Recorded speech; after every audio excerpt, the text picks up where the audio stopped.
William Zanzinger killed poor Hattie Carroll with a cane let it through on his diamond ring finger.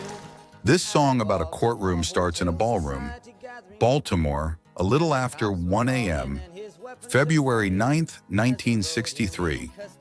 William Devereaux, Billy Zanzinger, 24, drunk and waving a toy cane, bullies the staff of the Emerson Hotel. He insults and strikes a 51-year-old black barmaid, Hattie Carroll, for being too slow with his bourbon. Take the rag away from your face. Now ain't the time for your tears. 8 hours later, at Mercy Hospital, Hattie Carroll is dead.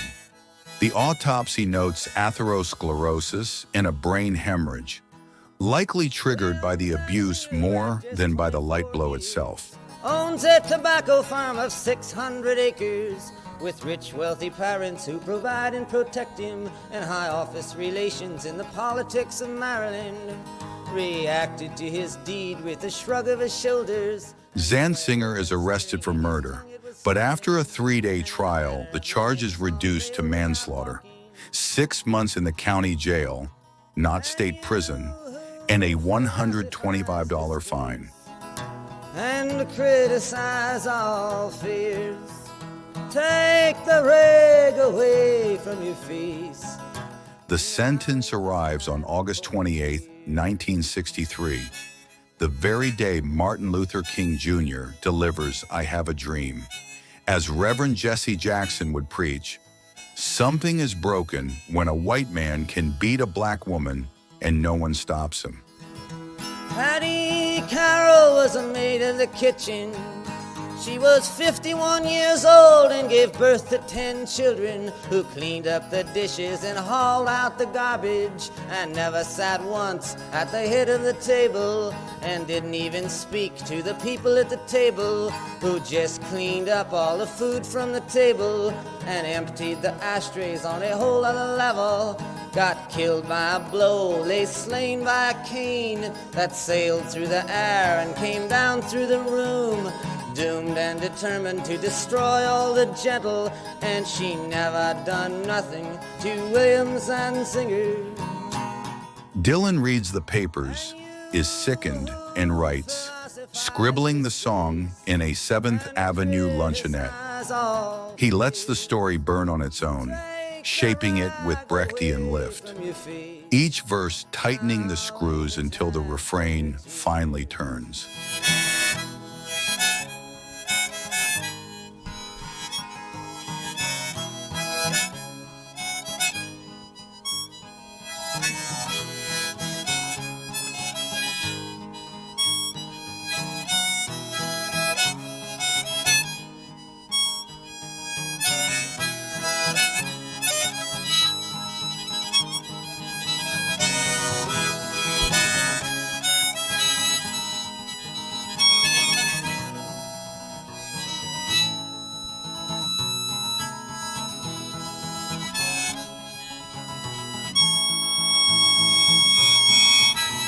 Three times we're told, take the rag away from your face, now ain't the time for your tears.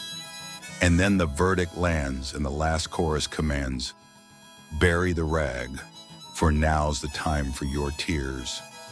A protest song that feels like testimony. In the courtroom of honor, the judge pounded his gavel to show that all's equal and that the courts are on the level, and that the strings in the books aren't pulled and persuaded, and that even the nobles get properly handled once that the cops have chased after and caught 'em, and that the ladder of law has no top and no bottom. Stared at the person who killed for no reason, who just happened to be feeling that way without warning.